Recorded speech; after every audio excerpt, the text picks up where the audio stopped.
शादी समारोह में गई एक आदिवासी युवती का किडनैप कर 7 दरिंदों ने उसके साथ गैंगरेप किया और फिर जान से मारने की धमकी देकर उसका मुंह बंद करा दिया।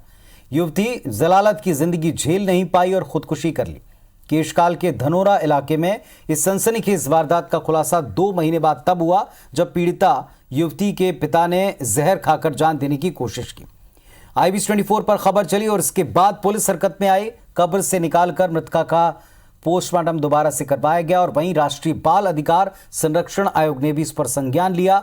SP को पत्र लिखकर इस पर कार्रवाई के लिए कहा।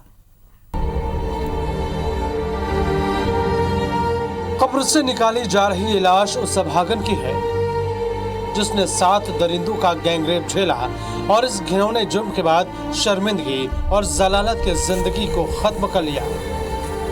केशकाल के धनोरा इलाके के कना गांव के इस युवती की लाश अब 2 महीने बाद कब्र से निकाली गई है ताकि इस घिनौने सच को बेपर्दा किया जा सके, जिसमें 7 दरिंदों ने इस आदिवासी युवती की आबरू लूटी थी। ये पूरी घटना करीब 2 महीने पहले की है, लेकिन ये मामला तब सामने आया जब पीड़ित युवती के पिता ने भी जहर खाकर खुदकुशी की कोशिश की। मोर बत्ती इंसान गलत काम करे रही।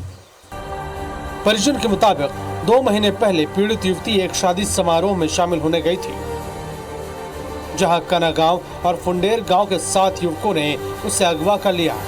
फिर वो उसे जंगल की ओर ले गए, जहां बारी बारी से उसका बलात्कार किया।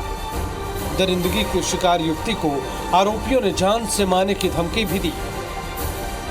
किसी तरह वो अपनी सहेली के पास पहुंची और अपने साथ हुई हैवानियत के बारे में बताया। फिर युवती ने एक दिन खुदकुशी कर ली। काना गाँव में साथ में शादी जाए रहन, हम नाचते रहन, खींचत लेगी नुहाल उठाए के मोरे सामने जंगल में मोर नहीं ले जाए। मोर फुंडेर के 3 लड़का मन धरे रहे, मैं भगाए। मोर सहेली गाँव के 7 जन पकड़े रहे, मन पूरा गलत काम करी। धनोरा थाने के तत्कालीन प्रभारी रमेश सोरी ने पीड़ित युवती के सहेली और परिजन से मामले में बयान देने और कार्रवाई करने की बात भी कही, लेकिन 2 महीने बाद भी आरोपियों पर कोई कार्रवाई नहीं हुई। बेटी के साथ हुए गैंगरेप का मामला रफा दफा होने से दुखी उसके पिता ने भी 4 अक्टूबर को जहर खाकर जान देने की कोशिश की। तब इस पूरे मामले का खुलासा हुआ। कर 7 सहेली ला कि 7 बयान दे हो कोर्ट में बोलिस तो हाँ बोलिस तक कोई कार्रवाई नहीं हुई से और चिकला पड़ के लायक। IBC 24 ने इस घटना को दिखाया तो पुलिस हरकत में आई। SP, SDM और तहसीलदार की मौजूदगी में पुलिस ने कब्र से 2 महीने पुरानी लाश निकाली। उसे पोस्टमार्टम के लिए धनोरा स्वास्थ्य केंद्र भेजा गया है। साथ ही पुलिस अब केस दर्ज कर कार्रवाई की बात कह रही है। महिला ने आत्महत्या की है। आज इस पर अग्रिम कार्रवाई मीडिया रिपोर्ट्स आने के बाद की जा रही है। अग्रिम कार्रवाई साउथ खनन और पोस्टमार्टम के लिए सबको भेजा जा रहा है। मर्ग कायम किया गया है और कथन बयान के आधार पर अग्रिम कार्रवाई की जाए। प्रति 3 दिन एक बलात्कार छत्तीसगढ़ में एक जिले में हो रहा है। यदि राहुल गांधी जी और प्रियंका जी कहे वही बलात्कार है बलात्कार, या शिव डहरिया परिभाषित करे वो बलात्कार है, और आम आदिवासी कोरवा के साथ जसपुर में बलात्कार हो रहा है वो बलात्कार नहीं है। जशपुर, रायगढ़, बलरामपुर, कोंडागांव और अब केशकाल, प्रदेश की मासूम बेटियों के साथ बलात्कार की इन घटनाओं ने हर किसी को झकझोर दिया है। पुलिस सभी मामलों में जांच और कार्रवाई की दुहाई तो दे रही है, लेकिन सवाल ये है कि आबरू के लुटेरों से बेटियों को बचाने वाले कर क्या रहे हैं?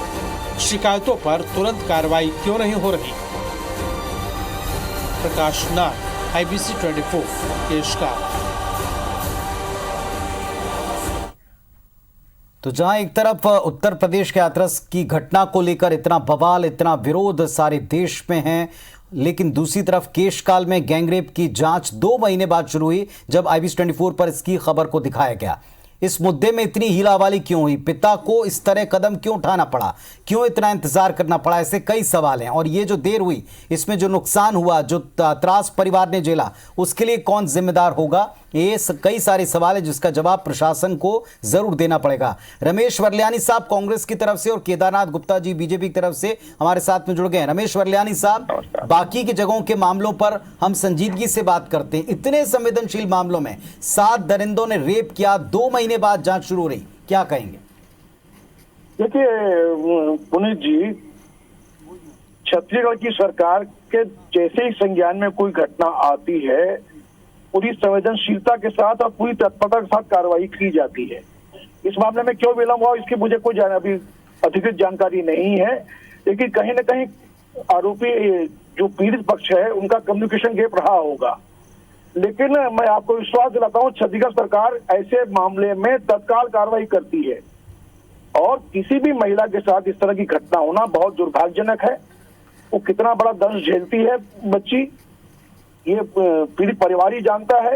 इस मामले में कोई कोताही नहीं बरती जाती है हमारे सरकार के द्वारा और ऐसे लोगों के दुष्कर्मियों के खिलाफ कठोर कार्रवाई की जाएगी और उनको सजा दिलाई जाएगी। इस बात का मैं विश्वास दिलाता हूं। वर्ल्यानी साहब, एक तरफ होती है मंशा प्रशासन की, सरकार की, निर्देश होते हैं, दूसरी तरफ होता है उसको एग्जीक्यूट करने वाला अमला, जिससे पहले तो संवेदनशीलता की एक उम्मीद की जाती है, दूसरा तत्परता की। ना इस मामले में संवेदनशीलता थी ना तत्परता थी, तो दोषियों को जरूर स्पॉट करना चाहिए, जिम्मेदारों को जरूर इसमें घेरना चाहिए। बिल्कुल जिम्मेदारों को घेरा जाएगा, किसी को बख्शा नहीं जाएगा। एक चीज मैं बता दूं, हमारे मुख्यमंत्री भूपेश बघेल जी इस मामले में बहुत ही संवेदनशील हैं और बहुत कठोर हैं। जहां जहां इस तरह की घटनाएं होती हैं उसमें तत्काल संज्ञान लेते हैं और कार्रवाई की मॉनिटरिंग भी करते हैं। आपने देखा होगा प्रदेश में बड़ी आपराधिक घटनाएं जो भी हुई हैं उनमें दोषियों को बहुत ही ये 2 या 3 दिन के अंदर ही गिरफ्तार करके जेल भेजा गया है, उनके खिलाफ कार्रवाई शुरू हो चुकी है। केदारनाथ गुप्ता जी में हमारे साथ बीजेपी से सहमत हैं आप साहब इस बात से? जी, सबसे पहले तो मैं आईबीसी चैनल को साधुवाद देता हूं कि बेटियों की सुरक्षा के लिए आज उन्होंने सिद्ध कर दिया कि मीडिया चौथा स्तंभ है। और पुनः साधुवाद देते हुए मैं अपनी बात शुरू करता हूं कि वरिष्ठ नेता रमेश वर्ल्यानी साहब कह रहे हैं कि जैसे ही सरकार के संज्ञान में आता है, तो क्या बस्तर में सरकार नहीं है? केस काल में क्या थाने नहीं है, चौकियां नहीं है, पुलिस के लोगों को समाचार क्या गांव से नहीं मिलते हैं? तो ये किस आधार पर कहते हैं कि आदिवासियों के हित के संरक्षण करने वाली सरकार है? ये खाली काम करके और पैसा देकर ये अपने दायित्वों की छुट्टी पाना चाहती है सरकार। पहली बात जो इन्होंने की कि जैसे ही सरकार के संज्ञान में आता है तो क्या हर घटना को सरकार के कमरे में जाके बताना पड़ेगा? कौन है सरकार? क्या पुलिस सरकार का हिस्सा नहीं है? क्या गांव में पुलिस के लोग नहीं है? क्या कोतवाल नहीं है? क्या पंच सरपंच नहीं है? आखिर ये सब लोग मौन क्यों थे? कौन थे वो 7 बलात्कारी जिनको कांग्रेस पार्टी बचाना चाहती थी? थाना बलात्कारियों गिरफ्तारी भाई, अभी रिपोर्ट मिली है मुझे। आप कहाँ बात कर रहे हो? वरिष्ठ नेता हैं आप, बीच में हाथरस नहीं है जहाँ आप लोग पुलिस के पैरे में लोगों को रोकते हो। मेरा पुनः सवाल है, कौन वो 7 लोग हैं जिसको आपकी पुलिस और आपका शासन और प्रशासन बचाना चाहता था कि 2 महीने बाद हम लोग? रमेश वर्ल्यानी जी, माननीय आदरणीय जी, आप वकील हैं, आत्महत्या का प्रकरण सुन लीजिए। आत्महत्या का प्रकरण पुलिस के पास सू मोटो रहता है। अगर किसी ने आत्महत्या की है तो पुलिस बॉडी जब्त करती है। जब्त करने के बाद पोस्टमार्टम होता है। पोस्टमार्टम होने के बाद कार्रवाई होती है। ना पुलिस पहुंची, ना बॉडी जब्त हुई, ना पोस्टमार्टम हुआ। आखिर कौन थे इतने मजबूत दमदार लोग जिनको पुलिस हाथ नहीं लगा पा रही थी? आखिर ऐसे कौन से दमदार लोग हैं उस गांव में? उस गांव का नाम आ गया IBC 24 में और थानेदार का नाम, थाना प्रभारी का नाम आ गया, उस बच्ची का नाम आ गया, सहेली का जिसने गवाही दी है। उसके चाचा कह रहे हैं कि कार्रवाई करेगी पुलिस, ऐसा कहा था, FIR नोट करेंगे, पर किसी ने कुछ नहीं किया। क्यों कर रहे हैं? और वर्ल्यानी साहब उत्तर दें सारी बातों का, क्योंकि उत्तर मंशा के ऊपर भारी पड़ जाते हैं जब ऐसी हरकतें सामने आती हैं। कहाँ है सरकार इनकी? पुनीत जी, मैं ये बताऊं, दिख रही है ये उत्तर प्रदेश नहीं, ये छत्तीसगढ़ है जहाँ घटनाओं को दबाया नहीं जाता है। हाँ, यहाँ फोटो लगाई जाती है। वहाँ आपके पूर्व गृह मंत्री थे, उनके खिलाफ आपने कार्रवाई नहीं की। फोटो लगाते हैं बड़े-बड़े होर्डिंग। इससे बड़ी शर्म की बात और कोई नहीं है पुनीत जी। आज मामले में दोषियों को बख्शा नहीं गया है, सारे के सारे अपराधी गिरफ्तार कर लिए गए हैं। इसमें राजनीति छत्तीसगढ़ में मत करिए। हम लोग इसमें राजनीति होना भी नहीं चाहिए बरलियानी साहब, इस पे राजनीति होना भी नहीं चाहिए। और हाँ। गुप्ता जी, जो बातें आपने की वो सवाल लगातार आईबीसी उठा ही रहा है। दरअसल इस पूरे मामले में देर तो हुई है, इस पूरे मामले में परिवार परेशान हुआ, इस पूरे मामले में मंशा पर क्वेश्चन उठे क्योंकि वहां तंत्र ने अपना काम नहीं किया। जरूर देखेंगे, दर्शकों को दिखाएंगे, बताएंगे कि क्या और कितना एक्शन इस मामले में उन जिम्मेदारों पर भी होता है। फिलहाल शुक्रिया आपका अपना पक्ष रखने के लिए, धन्यवाद।